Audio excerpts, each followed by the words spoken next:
Ibu bapak, saudari-saudara, sobat Komsos yang terkasih dalam Kristus, selamat berjumpa kembali dengan Renungan Minggu Komsos Gereja Santa Maria Immaculata Paroki Tarakan. Hari ini kita memasuki Minggu Biasa yang ke-6.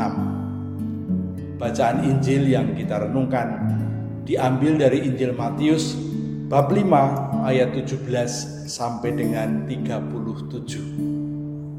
Kutipan ini masih merupakan lanjutan dari bacaan minggu yang lalu yang disampaikan oleh Yesus sebagai pengajaran di bukit, khotbah di bukit.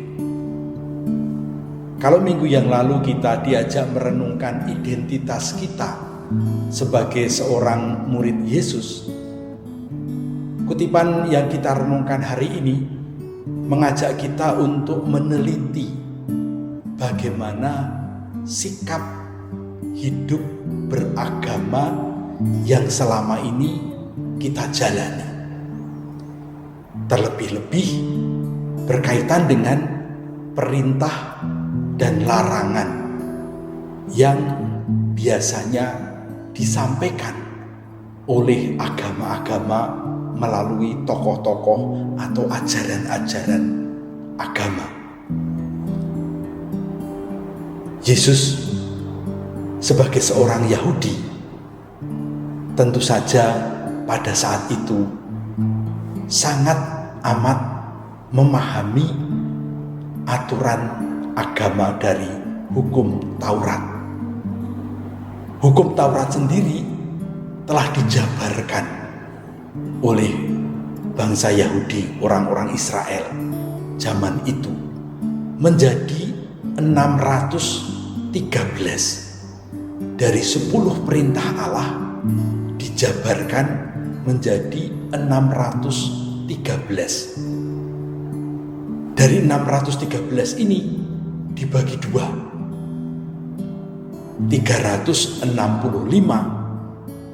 merupakan atau berisi larangan, sedangkan 248 berisi kewajiban atau perintah.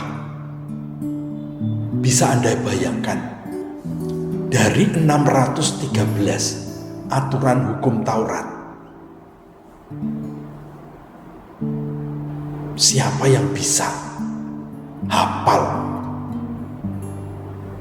Siapa yang bisa melaksanakan semuanya? Bukankah itu suatu yang begitu banyak untuk diingat, dan orang pasti sangat terbebani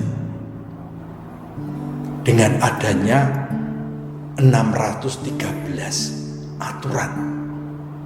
Bahkan setiap hari ada satu larangan,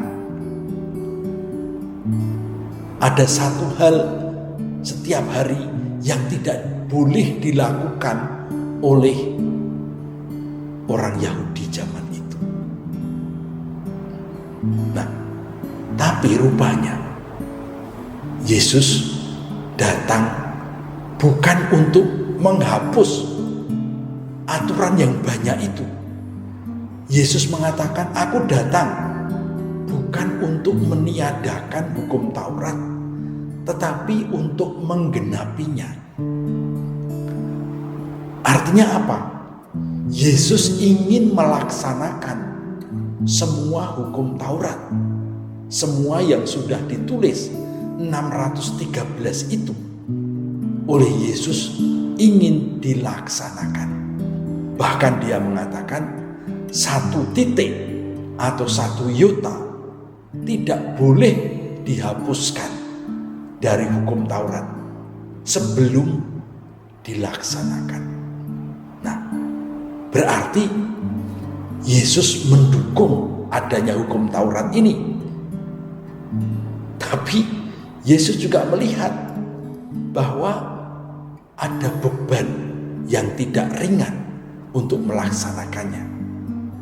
Maka dia dalam kutipan ini juga berpesan kepada para murid, jangan seperti ahli Taurat dan orang-orang Farisi, karena mereka seringkali mengamati, memeriksa orang, tetapi tidak pernah menjalankannya sendiri. Maksud Yesus apa? Sikap terhadap aturan atau hukum agama seringkali ada dua. Sikap yang pertama adalah melakukan dengan sebaik-baiknya, dengan seteliti mungkin apa yang tertulis. Pasti Anda akan masuk surga. Kalau Anda dengan teliti, dengan pasti melakukan aturan-aturan, hukum-hukum gereja, Anda boleh mengatakan, pahala siap, aku terima.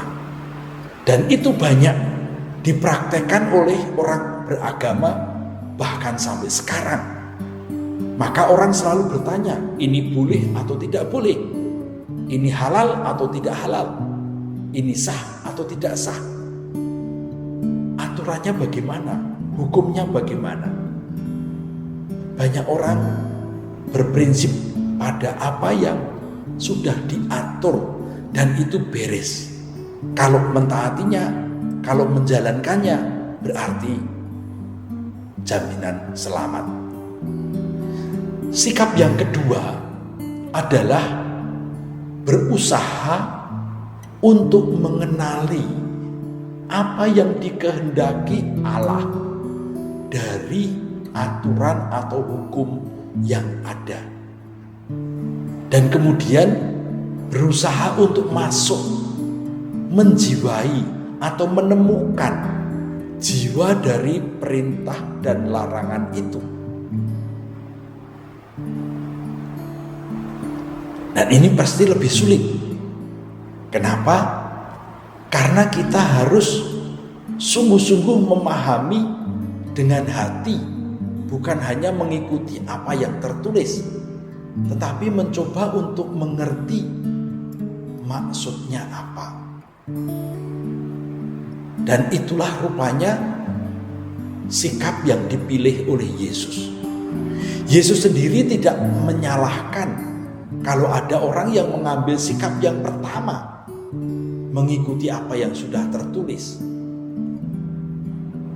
Tapi Yesus rupanya cenderung mengambil sikap yang kedua, mencoba memahami apa yang sebenarnya dikehendaki Allah dari hukum itu. Kita sendiri seringkali ditarik kedua sudut, mau ke kiri atau mau ke kanan, mau ikut prinsip yang pertama atau yang kedua. Kadang-kadang kita perlu menjadi seimbang di sana. Yesus kemudian memberikan beberapa contoh bagaimana memahami atau mensikapi hukum Taurat yang seringkali tampak begitu ekstrim dalam rumusannya. Jangan membunuh, misalnya. Tapi Yesus kemudian mengatakan, barang siapa mengatakan kepada saudaranya kafir, dia sudah membunuh sesamanya. Taurat sebetulnya kan mau melindungi kehidupan dengan perintah jangan membunuh. Manusia tidak berhak membunuh sesamanya dengan alasan apapun. Tetapi Yesus menambahkan, membunuh bukan hanya menghilangkan nyawa sesama, tetapi kata-kata yang negatif juga bisa membunuh sesama, membuat orang tidak berdaya. Maka Yesus mengatakan agar kita pun jangan sampai membuat sesama kita tak berdaya, dibunuh ketika masih hidup dengan mengatakan kamu kafir, Kamu meskipun ada, tidak saya akui karena kamu tidak punya Tuhan. Yang kedua misalnya, jangan berzina. Itu perintahnya. Ini merupakan penyakit manusia sejak dulu. Yesus menegaskan bahwa berzina bukan hanya masalah fisik, tetapi juga masalah batin. Memandang sesama dengan nafsu birahi sudah dikategorikan sebagai berzina dalam hati oleh Yesus. Yang mau dikatakan adalah kita harus memandang sesama kita manusia sebagai manusia citra Allah. Jangan hanya menjadikan manusia sebagai objek yang memuaskan nafsu kita. Disitulah perintah yang ditegaskan oleh Yesus untuk para murid. Yesus ingin supaya kita tidak hanya berhenti pada boleh dan tidak boleh, halal dan tidak halal, melainkan pada apa yang mendasari hukum atau perintah. Menghargai manusia sebagai ciptaan. Hukum diciptakan untuk kebaikan dan kesejahteraan manusia, bukan sebaliknya. Maka marilah kita menjalankan hidup keagamaan kita bukan hanya berdasarkan boleh tidak boleh, aturan-aturan, hukum-hukum agama. Marilah kita menjalankan hidup agama kita dengan iman dan kepercayaan akan Allah yang Maha Baik. Tuhan memberkati kita.